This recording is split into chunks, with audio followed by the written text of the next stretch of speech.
I can just imagine, like, if I had hair, how much of it would have fallen out in that 3-hour flight. The fact that you It's still have hair, I don't understand. Hi, everyone. Welcome to the Biz Dev Podcast, the podcast about developing your business. I'm David Baxter, your host, joined per usual by Gary Voigt. Hello, Gary. Once Hey, how again, you doing? you've joined me. I keep hoping I'll find a better host, and yet I don't find one. You're just always here. Just I keep put the drawing the call out short for you, straw. and all Yeah. I get back is spam and people making fun of me for even doing this. So, It's fair. It's fair. Yeah, this is low hanging fruit on the podcast scale. More importantly, we are joined by John Matthews, who's the president and CEO of Gray Cat Enterprises. Welcome, John. How are you, sir? I am awesome. It's very warm today, but I'm awesome. Yeah, it's freakishly warm outside. So we're both in the Raleigh area, and it's been so beautiful. And today I decided that no more spring. We're just gonna skip that and go straight to summer.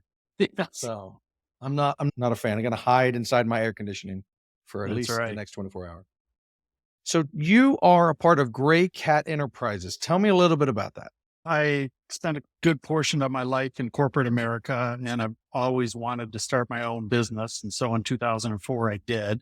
So I'm coming up on 20 years at Gray Cat. I'm a management consultant. I had some pretty big roles in corporate America, and I've learned a lot and compartmentalized a lot of those roles, and now use that with clients that I have that are both big and small. And with the big clients, I can fit in as that adjunct VP for them on some big projects. And for the little guys, I can bring them a bunch of big business experience and kind of distill it down to a smaller version if they're a franchisee or a small up and coming company. So you focus on retail specifically, is that right? Retail is just one part of it. Obviously, I spent a lot of years in quick service restaurants at Little Caesars and Jimmy John's, and I also spent time in the convenience store world. But quite candidly, my largest and long running client right now is a B2B client. So there's a lot of things that I can bring to the table as far as I'm industry agnostic, to put it in a better way. So forgive my ignorance, but explain to me what a management consultant does. Specifically at Great Cat, I do basically three things. I either do senior project management. So a company says, hey, we've got a project. We just don't have a body. We don't have someone who can actually run it.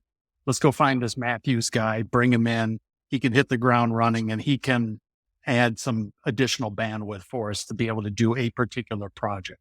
So it might be that they're a retailer and we want to design new stores. We can just give it to this guy and he can help us design the stores because he's got colleagues in the industry that he can pull from. He understands the merchandising, understands facilities management because of his background, understands real estate, understands the marketing, understands operations. And so he can bring one body to a complex project and we don't have to worry about it as much. The second thing I do is I do strategic planning, mostly with growth companies got 10 locations or they're a $10 million company and they want to get to 100 million. How do they scale? How do they scale people? How do they scale resources? How do they manage vendors as they go forward? Everything along those lines. Again, my corporate experience, I had a tremendous amount of experience in the scalability of companies. And then the third and final area that I spend a lot of time on, and this quite candidly has happened in the last 10 years, has been the most fun for me, is I'm an interim executive manager, meaning company goes out and buys a division. They don't have anyone to run it. Who can we put there? I go in, I have to learn the people, learn the product, learn their P&L, try to extract expenses out of their P&L, try to improve process, try to improve revenue. Could be 3 months, could be 3 years. I've run some as long as 3 years. And then I turn it over to them when they have a full-time person that can do it. So that's exciting to me because you walk into situations you don't know, what the product is, how it's created, how they go to market, but you pull all these other experiences in and you put together a go forward plan for them.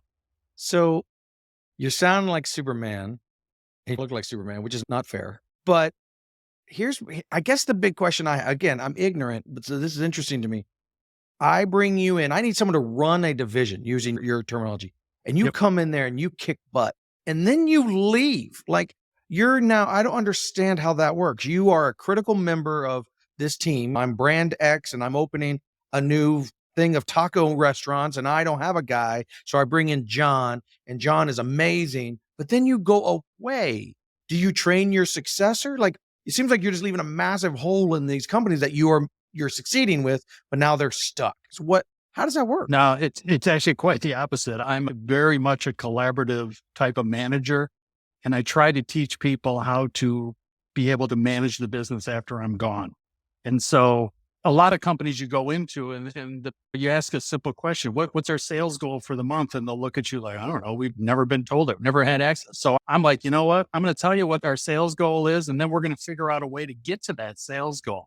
Does anyone know whether we make money or not? And a lot of people don't raise their hand. All right, I'm going to share the P&L with you, and I'm going to teach you that keeping the lights on after we go home is probably not a good way to add to profitability. So we're going to turn off the lights. We're going to try to improve our gross margin percentages. We're going to try to increase revenue.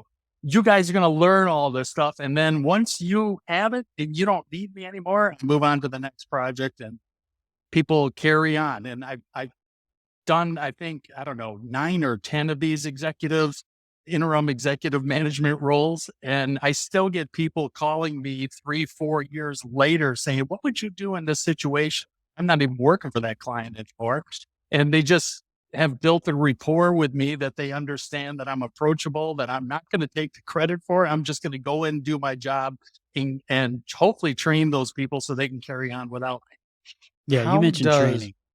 I'm sorry, you mentioned training, which that made me think of your explanation of that role is more of like a senior manager / trainer position.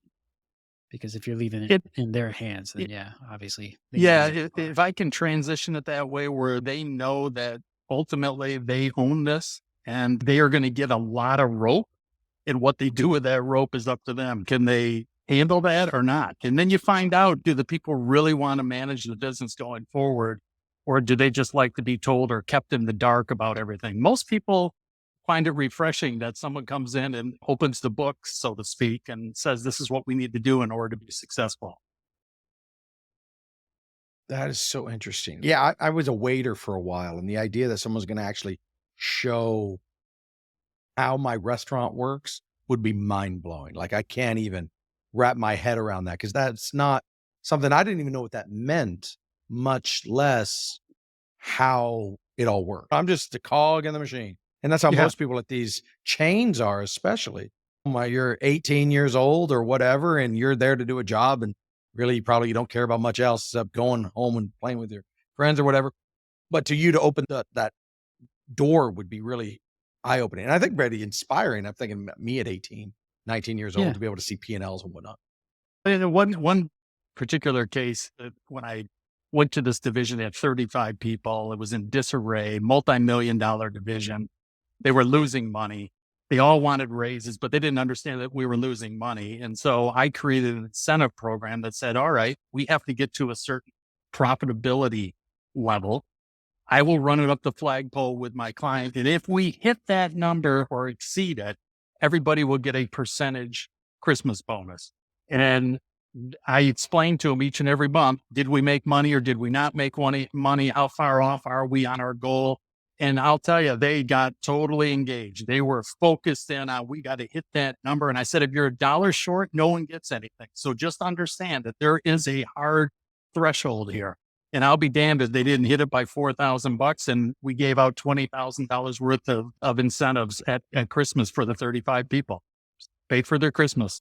That's so interesting. When I have I shouldn't say a lot. I have several friends who run businesses that have that level of employee. They're down the ditch digger level, right? The doer, they're making hourly rates, et cetera, et cetera. And almost consistently, and this is several different guys, totally different industries. So it's not like specifically one type of person. They have found that motivating that level of employee, that hourly wage, non-managerial employee, is consistently really hard because I have one of my friends, he pays his guys, I don't even know what it is. I'll just say $15 an hour. That's not right, but let's just go with that. But on top of that, he's offering, if you work enough hours, he's offering healthcare and he's offering this, that, and the other. And which, if you total that up, it'd probably be 25 an hour, right? Again, fake numbers, but you get the idea. And the guy, one of his guys, or several of his guys, will come up to him and say, I'm leaving because this guy's going to offer me $16 an hour. Yep. And you're like, dude, do the math. I am killing that. But they don't see that because that's all over there. And it's not in my paycheck. My paycheck is 15, says $15. And he loses guys. And that's over and over. Doesn't matter the industry. So the idea that you're able to say, hey, restaurant, I'm assuming this is mostly in restaurants because your history. Hey, restaurant person, guy cleaning the sink, the dishwasher, the waiter, the whatever. This is a P&L, and this is how you get a bonus, and they're going to be motivated to do that. Is very interesting because I haven't seen that. So either you're amazing or it's not even just the P&L, but it's getting them to take a little bit more ownership, and it removes them away from being a commodity. If all you talk about is a $15 versus $16 an hour, you're just comparing a kind of a commodity there. Oh, I can go over there. There's no allegiance to it. But if I'm making $15 an hour and I'm learning how to actually run a business, whether it's a restaurant or whether it's a B2B business or whatever it is, I'm actually learning some skills here that may make me an owner of a business 5 years from now, or I could maybe go to a larger company and start working my way up a corporate ladder because now I've developed some of these skills. Or I can just complain about my hourly rate and stay a commodity. And that's, to me, if I can get, and I've heard this from the people that I've worked with, they said, you actually got me engaged in my job more than what the paycheck is. You actually taught me what business was about. And I wanted to come in and work with my teammates because I saw we were going for a common goal. And I saw how I was appreciated. I saw how my efforts were a part of the entire program. And I think when you get people thinking that way, it becomes harder for them to go, I'm going to go across the street because I can get $2 more an hour, but he's going to treat me like a commodity. Here, they listen to my advice. They listen to my idea. I feel like I'm a part of the team. So I don't know. That's just the way I was brought up. That's pretty amazing because I know that is a struggle. It's getting those guys. I have one friend who the guys weren't showing up to work, right? It was, again, low level, ditch digger kind of level of stuff. And they weren't coming to work. And so the way he motivated his people, he's okay. He brought in, this is literally, he brings in a trash bag full of cash and he pours it out onto the ground. And he says, this is, I think it was $3,000, something like that. And it was small bills to be effective. He goes, this is what we are losing every single month because of attrition, right? We're losing people, training people, finding people, all that. I am losing $3,000 a month. I would rather give this to you. And he's a big old pile of cash in front of him. And he said, that was the first time. But the interesting part of it worked. So they got more motivated. But what was interesting was it didn't last very long. Exactly. Like it just vanished. He got them coming to work, but 2 months later, 3 months later, someone else threw another bag of cash at him, and then you became a commodity. And I remember when one of my first jobs at Little Caesars, I started as a manager trainee in a store. And 5 years later, I was the national marketing director and I had 1,600 stores. And I remember one of my first promotions, I went from operations over to marketing. I was more excited about having my name in the Chicago Tribune as people on the move. John Matthews moves from a general manager to a community marketing rep. I was more excited about that than any paycheck. It was just really cool. There was 1 million people that subscribed to the trip back then. I felt like I was a rock star. My name actually made Jim Kirk's column. And I was just like, wow, that's so cool. That meant more to me than the cash. I wasn't making much at Little Caesars. It's just, that's funny you brought up Little Caesars. That was actually my second job, Little Caesars. No kidding. Yep. Slinging my pizzas. first job was CC's. It's interesting that I was looking at, because I'm a member of the Triangle Business Journal, which is the local business paper here. And they have that people on the move section. Sure. They sell it. It's not like when you're talking about some guy just found out about you or whatever and wrote an article. At the TBJ, I don't know if this has got to be public knowledge.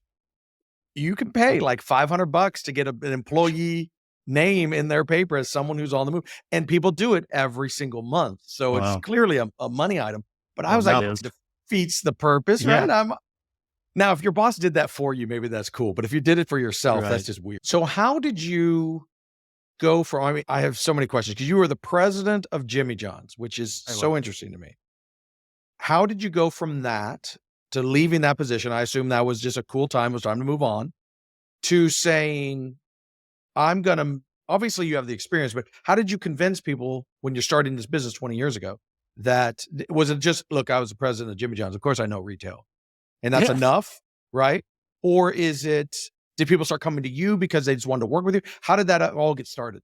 It's one of those things that I talk to budding entrepreneurs all the time. They come to me and they say, I want to get going. I want to be a consultant. I want to do what you do, whatever. And I go, make sure you got a huge network, because those are the people that they may not hire you, but they know people that may want to hire you, but you got to have a huge network. And when I was starting off in my 20s, I always maintained a huge database of contacts that I would make. You give me your phone number and you never leave my phone. I've got 8,500 phone numbers in my iPhone over here. I've got tens of thousands of LinkedIn followers and everything like that. And that's always been my way of staying connected. And so when I announced that I was leaving Jimmy John's and was launching GrayCat, or when I announced that I launched GrayCat, I sent out a communication to all my contacts. And within the first month, I had 3 clients and I was off to the races, because these people knew that I wasn't some new guy that was just out there promoting. I had built relationships over decades with these people, and now they know of me. And when I go on LinkedIn, I post a lot of content on LinkedIn. I get 95% of my business.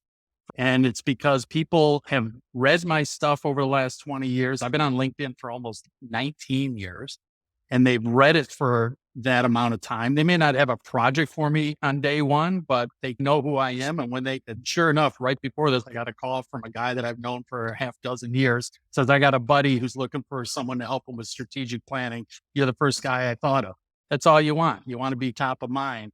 And so having that huge network made me feel like I could do this. And then I had a father that was saying, he was a salesperson all the way up into his mid-50s, and then he got fired from his job. And so he became a manufacturer's rep, and he made more money doing that he ever did as a sales rep.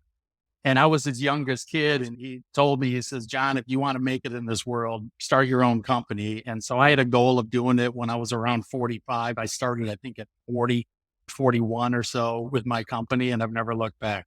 Gary, don't listen to him. He doesn't know what he's talking about. You don't need a company. No, it sounds very interesting to be convincing. No, Gary's having technical issues. He's going to have to leave. You mentioned accruing this grand network ever since you were 20. Now, that's foresight that most people that age don't have. Of course, now it's a lot easier with social media tools and stuff like that. But have you really put effort into marketing yourself through specific social media channels, or is your networking and posting just been organic from day one and you haven't had to really try to reach out past that? Everything, like I mentioned, I've tried Twitter, I've tried Facebook and things like that. It's LinkedIn for me, because it's all about relationship building and building up that network. I don't run ads or anything like that. I just promote John Matthews and GrayCat Enterprises and content. And I'd say 99.9% of everything I post on LinkedIn is my original content. It's not a quote from Steve Jobs or whatever that you just see people just regurgitating the same stuff. Mine is to at least provoke some thought, and some people didn't think about going to a convention this way. The guy just laid out 5 things that I need to think about when I go to my next convention.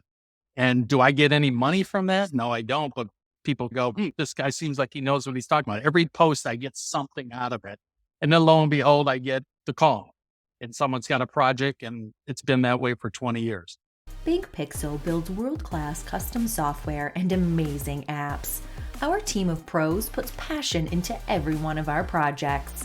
Our design-infused development leans heavily on delivering a great experience for our clients and their clients. From startups to enterprises, we can help craft your ideas into real-world products that help your business do better business. What's refreshing about this is whenever I turn on, and I don't do a lot of social media, but whenever you turn on Instagram, or I don't ever use TikTok, YouTube, whatever, all the people who are coming at you with business advice are like 7 years old. And they have no experience. The old, I'm from Texas, and the old phrase is all hat, no cattle. And it's refreshing. You're like, I am creating a consulting business. I'm X years old. I've been a president of big chains, things you've heard of. And now I'm going to do that same. And here's a litany of stuff I've done, and I'm going to do that for you. That is so strangely refreshing. It should be normal, but it's refreshing because most of these people, all they've done is read a book. Right. Right. Which is fine. Books are great. I'm currently reading The Ideal Team Player. Amazing. Anyway, but it's so interesting how rare your side of the story is versus all these 7-year-olds who are coming at thinking like they know how to do business. And I was like, how would you even know? I have a similar story in that I was 23 years old. I saw a guy, I wanted to run a business. He was 33. I wanted to emulate that. I did not. I failed. I started at 35, but I got close. But it was having that inspiration, similar to what you're talking about. That takes time. That takes cooking. That takes experience. And I think we've lost some of that with this generation. I know I'm like the old man, get off my lawn, but it's interesting because it's like people come to me. I mentor a lot around the area. It's a passion of mine. And one of the number one things I say is go get some experience. You don't need your company at 24 years old. You don't need to go start your marketing firm at 24 when you barely know how to market. Go sit at someone's feet for a decade and be a sponge and then start your business. And so I'm excited to hear, look, people still do this. This is how it really can work and how I think it should work. Because how do you do what you do without the experience? Sorry, I'm on a soapbox here, but there you go. Very cool. No, I think it actually dovetails very nicely into the reason why I just put together this leadership series or leadership course. I weave into this. It's online. It's on my website. If you go to the Great Camp Learning Series, you can actually get it online. But I also love doing this one live. And I just did it live in 3 different sessions for a retailer here in North Carolina. And I've got a few more that are about ready to bring me on. Because I tell the good, the bad, and the ugly of how I was a micromanager when I was young, how I got called to the mat on that, how I've now changed, how I've become more of that collaborator manager that I am today, or that leader that I am today. And that what I do with these interim relationships just didn't happen overnight. It came from a lot of pain and angst that I had in my 20s and 30s and 40s, where I made leadership and management mistakes. And I remember one in particular, and Gary, you can appreciate this since you worked at Little Caesars, but I used to work for Chris Illich, who's the son of Mr. Illich, who started the whole chain. I worked directly for him for 3 years. Chris is a little bit younger than I am. He's a couple years younger or so. And now Chris runs all of Illich Holdings, all 10 companies, the Red Wings, the Tigers, everything.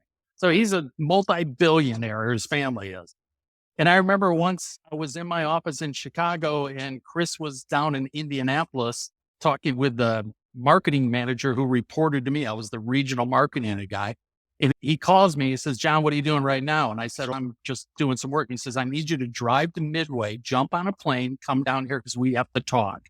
Okay. I said, "Do you want me to bring you?" He says, "No, just jump on a plane and come down here." I flew down there. 3 hours later, I get there. Scared me to death. He calls me to the mat for 45 minutes saying, "This poor guy down here feels like he's being micromanaged by you. You're not." This was like my first big managerial role. I had 3 markets.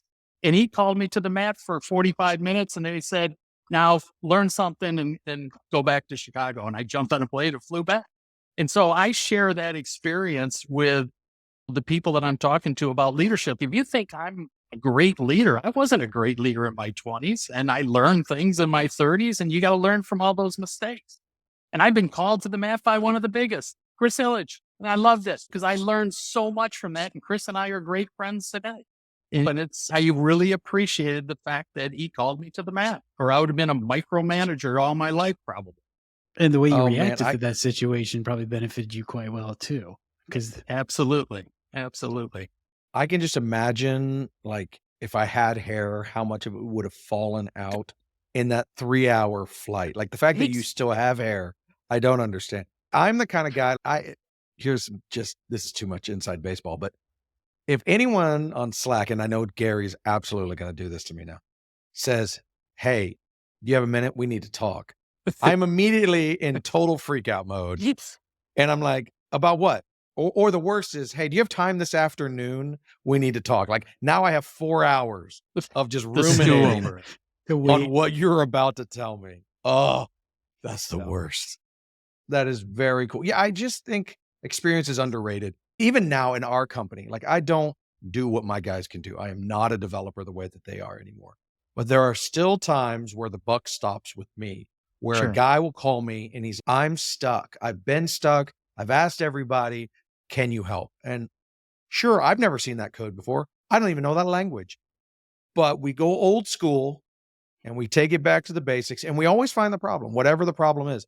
And I don't even know what I'm looking at, but sometimes it just takes the old man to come into the room and talk it out and you figure it out. And that's just experience. That's doing this forever, day in, day out, knowing how to get through ugly stuff. And I think that's just severely underappreciated. And I'm sure, especially in development world, you're an old man if you're a 40-year-old developer. And I'm 45. Man, I'm ancient. And it's just Gary's 700 years old in developer learn. But and I'm a designer, so that turns me as this is like my third Yeah. life cycle. That's why he wears a beanie, because he can't show his gray hair. Anyway, so it's just, it's, you don't see that. And I think it should be appreciated. Now, again, of course, the old guy says that, right? The 30-year-old's, dude, get out of here. But whatever. So interesting. So good stuff. Oh no, I said, but that 30-year-old read a book and now they think they're the expert. So they'll get on That's LinkedIn right. and say, expert advice. Now, I can't let Gary ask you our final question without asking, as the president of Jimmy John's, what was your favorite sandwich? Probably the Vito. It's the Yeah? Italian. Yeah. I like Good. that. All right. See, It was straight good. from the horse's mouth right there. Yeah. Little I'll tell you Caesars. a little inside scoop on this. So it was so funny because we were in a lot of college campuses. And so we had a healthy kind of sandwich that was a bunch of cheese and some alfalfa sprouts and things like that. And all the young Mhm. ladies would The come in, vegetarian option. Yeah. the vegetarian, and think that they were losing weight by eating this thing. But it was one of the highest caloric sandwiches we had. And you would just see them come in and they'd devour this because they'd been drinking or whatever, thinking this is okay. But it was like I don't even know what the calorie count was, but it was one of the higher ones that we had. And it was just like, they were just surprised. I want to know if you had anything to do with the freakishly fast ad campaign. No, that was there when I got there. They had already implemented that. So, and I didn't have anything to do with pizza either. So No, they I should figured follow that up. one Darn was it. old. that is old. That But was, yeah, man. That They was were when I still was a square kid, though so back no. then, and you would get two. Well, they were even before they were square. They had pizza. And the funny thing is, I played baseball in Michigan. So I grew up in Michigan. I grew up with Little Caesars and Domino's and everything like that, since they were both based there. But I played for the Little Caesars baseball team. And when I was 16, the Mickey Mantle League and the Connie Mack League, where we were called Little Caesars. And so I always just loved playing for Little Caesars. And when the opportunity came, I just thought very fondly of the company because they were the sponsor of our team. I applied for a job there. Man. So those local sponsorships can get you employees somewhere down the road. Networking as a It's funny you say Exactly. that. I've always wondered why companies sponsor little league teams. Like, I was like, what is the ROI on that? And that's a good one. It never even occurred to me that hiring, especially if you're hiring young people, future employees. that would, yeah, it never occurred. I just thought it was just All right. So let me give you a great example, because as the marketing manager of Chicagoland, and then I became a regional guy and then national guy, we always would have people would view Little Caesars as this big, rich company, would just come and asking for $500 to sponsor our little league team. And I would just get request after request. So I actually turned it around on the teams. I said, I'll tell you what, I've got these coupon books. I'm going to give you as many coupon books as you want. There's value in here up to $10. You go out and sell these, keep 100% of the proceeds. So you can go out and sell them for $1, you can sell them for $5, whatever. And then I will give you a pizza party at the end of the year. I'll give every kid a little Caesar squeezer bottle. And I get my logo on your jersey. So these teams would come in, I'd give them a stack of these coupon books, and I essentially created a labor force of 8-year-olds and 10-year-olds going out in the marketplace selling these coupon books.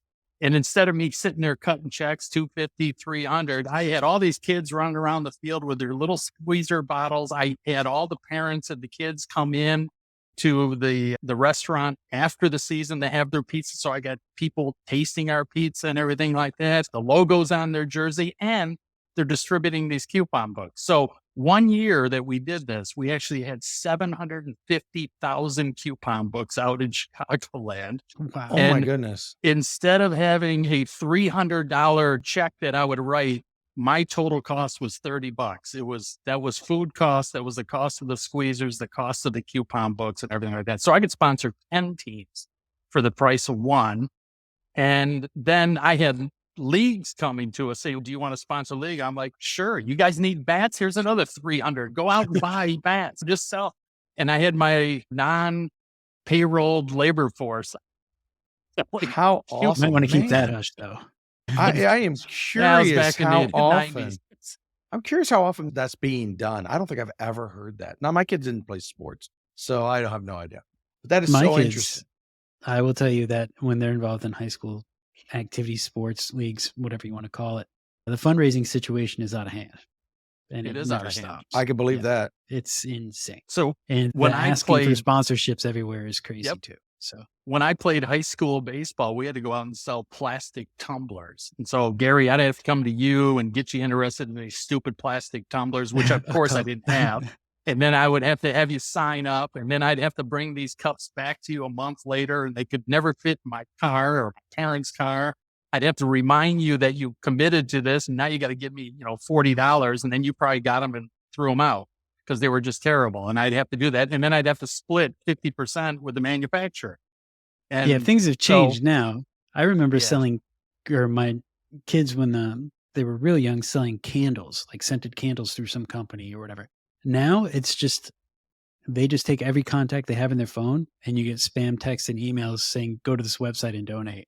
Give me There's money. nothing. Yeah, Yeah. it's just give us money. We're done. I You're used not to gonna do get any wrapping tchotchkes. paper. Wrapping paper was ours, and we'd have to bring in these tins. Like you'd buy it, and it's like these huge things you'd have to bring in full Yeah. wrapping paper and tins and stuff, and they were so ridiculously expensive. Taking the bus home Anyway. from school with 50 pounds of wrapping paper to distribute. in the Yeah, it's neighborhood. it's not good. It's not good. All right. we just lost a 20-something audience on this. They don't even That's know what we're okay. talking about. That's If we okay. have a 20-something audience, then they just got greatly informed. There we go. You learned But- something new, children.